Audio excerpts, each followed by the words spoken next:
Beast Quest, Ferno the Fire Dragon, Book 1, by Adam Blade, read for you by Brandon Rees-Taylor on the Jesse Millette YouTube channel. Prologue. Caldor the Brave stood at the foot of the mountain. His bronze armour gleamed in the pale morning sunlight. The fire dragon is close. I can feel it.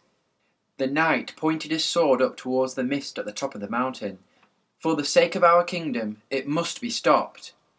Good luck, sir, said Edward, his page. Caldor held out an armoured hand and placed it on Edward's shoulder. They both understood that they might never see each other again. The knight turned to climb the smooth, dark slope. His feet slipped and skidded on the rock, but he dragged himself up with determination, slowly climbing higher and higher. Soon the mist closed behind him, and he was lost from sight. All that was left was an eerie silence. Edward shivered. Suddenly the mountain started to shake. Edward could feel the vibrations travelling through his feet and up his legs. He stumbled, and his chin hit the ground as a huge judder threw him to the ground. There was a metallic taste in his mouth. Blood! What was happening? Caldor! Edward yelled, scrabbling to his feet as the rock shifted beneath him. Come back! But his voice was lost in the grinding sounds that filled the air. The whole mountain shook violently. Was it about to come crashing down on him? Edward was seized with panic. Heart pounding, he looked up and saw two overhanging rocks start to move. Their razor-sharp edges glinted in the sunlight as they edged out. Suddenly they slashed through the air like giant axe heads. Edward flinched.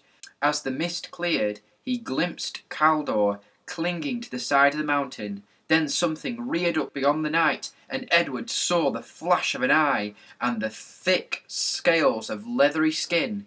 It was the spiked head of a huge dragon. Suddenly everything made horrible sense. His master had been right. The beast was close. This wasn't a mountain. It was the dragon itself.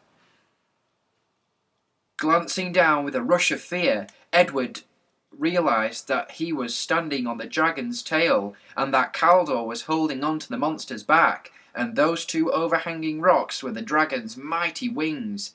He wanted to run, but his legs were frozen with fear. Now he could see the sides of the dragon moving in and out as it breathed heavily. Steam hissed out of the creature's nostrils. Caldor, come back, Edward yelled again, but a terrifying roar drowned out his words. The dragon's wings unfolded, stretching out to beat the air in a deadly rhythm. It's taking off, Edward shouted. Caldor, quick! Get back, Caldor's words carried faintly on the air. Go to the city. Warn King Hugo. Run! Before Edward could move, the dragon flicked its tail, sending him flying. He hit the ground hard, shaking and gasping for breath as the terrifying beast rose up into the air. Caldor's screams filled his head. Edward struggled to his feet and tried to run after his master, but the dragon was already high above him. It let out a huge roar, and a jet of orange flame lit up the sky. As it disappeared into the distance, one of Caldor's gauntlets, scorched and smoking, clattered to the ground beside Edward. Clutched in its fingers was a golden key. The echoes of Caldor's cries hung in the air. Then silence. The knight was gone, and his mission to free the fire dragon from Malval's curse had failed. Chapter 1. The Mysterious Fire. Tom stared hard at his enemy. Surrender, villain, he cried. Surrender or taste my blade. He gave the sack of hay a firm blow with the poker. That's you taken care of, he announced. One day I'll be the finest swordsman in all Avantia, even better than my father, Taladon the Swift. Tom felt the ache in his heart that always came when he thought about his father. The uncle and aunt who had brought Tom up since he was a baby never spoke about him or why he had left Tom to their care after Tom's mother had died. He shoved the poker back into his pack. One day I'll know the truth, he swore. As Tom walked back to the village, A sharp smell caught at the back of his throat. Smoke, he thought. He stopped and looked around. Through the trees to his left he could hear a faint crackling as a wave of warm air hit him. Fire! Tom pushed his way through the trees and burst into a field. The golden wheat had been burned to black stubble, and a veil of smoke hung in the air. Tom stared in horror. How had this happened? He looked up and blinked. For a second he thought he saw a dark shape moving towards the hills in the distance, but then the sky was empty again. An angry voice called out, "Who's there?" Through the smoke, Tom saw a figure stamping round the edge of the field. "Did you come from the woods?" the man demanded. "Did you see who did this?" Tom shook his head. "I didn't see a soul." "There's evil at work here," said the farmer, his eyes flashing. "Go and tell your uncle what's happening. Our village of Erinal is cursed, and maybe all of us with it." Tom turned and ran as fast as he could, stumbling over the blackened tree roots. Tom burst into the village square, gasping for breath. It was full of villagers. What were they all doing here? It wasn't market day. They were shouting and waving their hands at his uncle, who was standing on a bench at the edge of the square. "Fire in the fields? What next?" one man shouted. "The troubles get worse each day," called another villager. "The beasts have turned evil." Tom knew that Avantia was said to be protected by 6 beasts, including a fire dragon, but no one was sure if they really existed.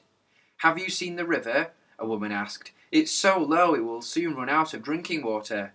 "We are cursed," an old man wailed. "I don't believe in curses," said Tom's uncle firmly, "but our village needs help. One of us must go to the king and request his aid." Tom stepped forward. "I'll go to the palace." The villagers laughed. "Send a boy on such a mission? Ha! The king would laugh at us for sending a child." Tom's uncle spoke quietly. "No, Tom, you're too young. I'm head of the village. I'll go." Suddenly a small boy, smeared in soot, pushed through the crowd. "Help!" he gasped. "Please help! Our barn is on fire!" "Men, bring your pails to the river now!" Tom's uncle roared to the crowd. "The rest of you bring spades to the barn. If we can't quench the fire, we'll bury it, quickly." Tom looked at his uncle as the men rushed to obey. "The village needs you here as its leader, Uncle Henry," he said. "Please let me go instead." Tom's uncle turned to face him, his face serious. "I suppose I have to let you out into the world sooner or later," he said. He stared into the distance. "Perhaps it's meant to be." He shook himself and turned back to Tom. "Yes, you must go to the king, and there is no time to waste. You will have to leave first thing tomorrow."